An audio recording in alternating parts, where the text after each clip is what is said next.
in my life, I'm fairly successful, but success doesn't mean I'm proud of myself. Right. And you said something about that, and I went, oh my God. Because the truth is, for me, is that I am successful. I'm not proud of myself. And there's a very fine line in those statements. I watched you on London Real with Brian Rose. It's fantastic. Your message is so powerful because it hits at the core. But a lot of times what I picked up, one of the ways you got through Buds and the Navy SEAL and things is you chose to make it harder, not easier. I mean, Right. was that the way you got through a lot of times with the boats and all that? You said, I want the hardest part of this job. I don't want the easiest. And I'll have to admit this, I always choose the easiest. And that's one of my big downfalls. Right.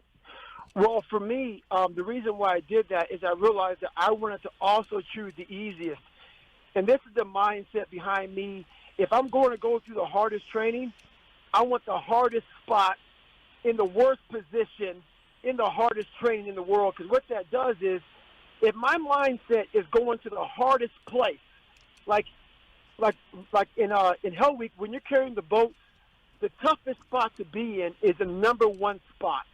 It's the heaviest part of the boat, and I never left that position because the more your mind searches for a comfort, any kind of comfort, it will continue wanting to find more and more of it. But the way I train my mind is I want to find the hardest location known to man. And then my mind continues to go that way versus the other way. Because once you start giving yourself a way out, oh, you know what, I'm going to run 5 miles today. I'm going to run 4 miles. For me, it's like, no, I'm going to go the opposite way. So my mind continued to get harder and harder and harder because I knew the second I gave it a way out, it was going to take it. And I also wanted to choose the hardest way because it was my way of motivating people. So how I motivate people is I was a broke crew leader going through all my Hell Weeks. And how I motivate people is give me the suckiest mother thing on the planet Earth and watch me excel. Watch me excel.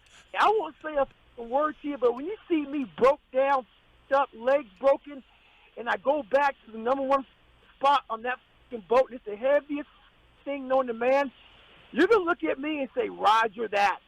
Let me follow this guy. So I do shit by example. I do the hardest shit so the people following me say, yeah, that's where I want to be behind that mother right there. I tell you what, man, I am, I don't know what to say. I just thank you for saying what you're saying because I need to hear it. You know, so we're going to take a break, but when we come back, I was listening to your interview with Brian Rose on London Real, and you said a couple of things. One we talked about you go to war with yourself, and I think we go to war with the weak part of ourselves. Inside all of us is what I call the wimp. I'm the wimp. I'm the Right. victim. Oh, I can't do it. Oh, I don't. I'm good enough. But you also said something that just hit me between the eyes is because, in my life, I'm fairly successful. But success doesn't mean I'm proud of myself. Right. And you said something about that, and I went, oh my God. Because the truth is, for me, is that I am successful. I'm not proud of myself. And there's a very fine line in those statements. So we come back. But when you said that, I went, holy moly. It's the part that I'm not proud of is where I go to war. Is that basically, I mean, that is such a profound statement. I'm not proud of myself. I mean, I'm very Right. successful, but not proud of myself. Well, that's what I knew when I was younger. I was very fortunate to have a horrible life. People say, why the hell you... It made me think a lot. It made me visualize what true success was. I always thought growing up, man, if I had some money, if I had some women that loved me, whatever the may have been, I would be successful. But through the years, I started realizing that true success in life is being proud of yourself. And how I became proud of myself was conquering demons. There's a lot of people that I talk to nowadays who email me who are billionaires, millionaires, have everything in the world, beautiful family, beautiful wife, beautiful job, more money than they can count, 8 or 9 homes, 10, 15 high-end cars, and they say, but why am I fucking miserable? I said, what the have you truly done? Not the surface shit. What have you done to really put yourself out on the edge and wake up every morning with the doubt of I might not make it? Truly, as a man, most men, no matter if you're soft or whatever, what's missing in a man's life is that we are all warriors. We don't want to look at ourselves that way.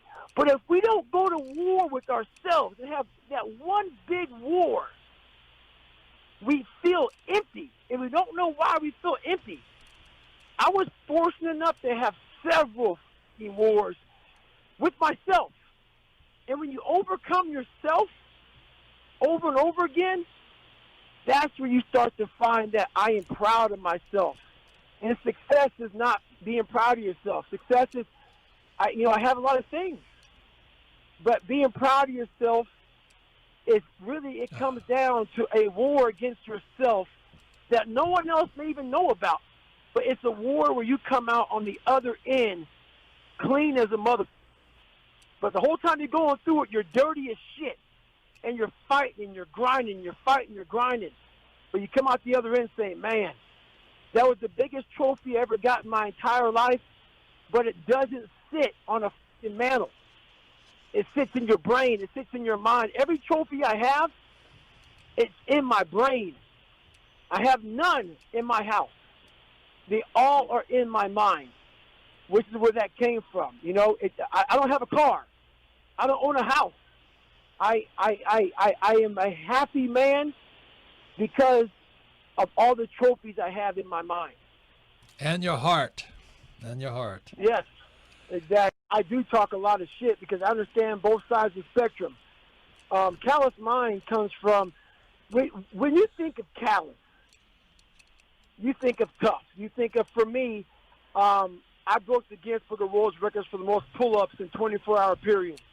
I did 4,030 pull-ups in 17 hours. Jesus. And in training for that, it took me 9 months. I failed it twice before I finally got it the third time. But I did 67,000 pull-ups in 9 months in preparation to break the record. Jesus. During that time frame, what happens is this. Your hands are the only contact point that you have while doing pull-ups.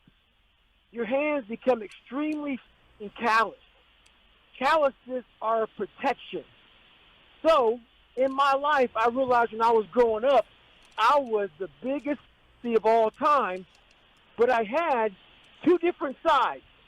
I had a very fake side that acted real tough and hard and nothing bothered me, but the real me was just a lazy, pathetic, everything hurt me piece of shit.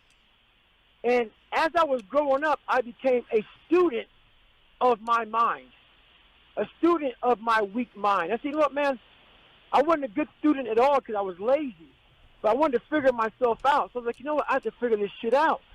So like, if I can callous my mind, callous it to the point where things wouldn't hurt me anymore.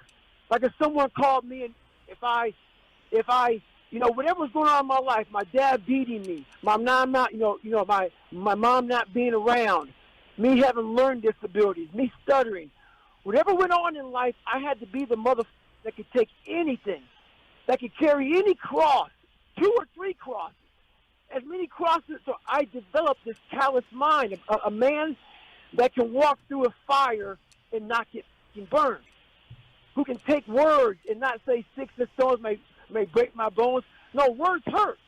But I want to get to a point where nothing hurt me. So I started to develop myself. I developed myself. It wasn't about money. It wasn't about fame. It wasn't about women. It was about I have to have so much pride in myself that nothing can hurt me. Can't hurt me. So basically what I did was I said, how am I going to do this? I'm going to have to literally start doing things I don't want to do and doing them to the best of my ability, because that's where I started gaining this mental edge. I started realizing life isn't about all this bullshit. Life is about one thing: being proud of the person you see in the mirror. And once that started happening, the mind started callousing. And the more the mind started callousing, the more people couldn't f with me anymore. And I became unstoppable mentally.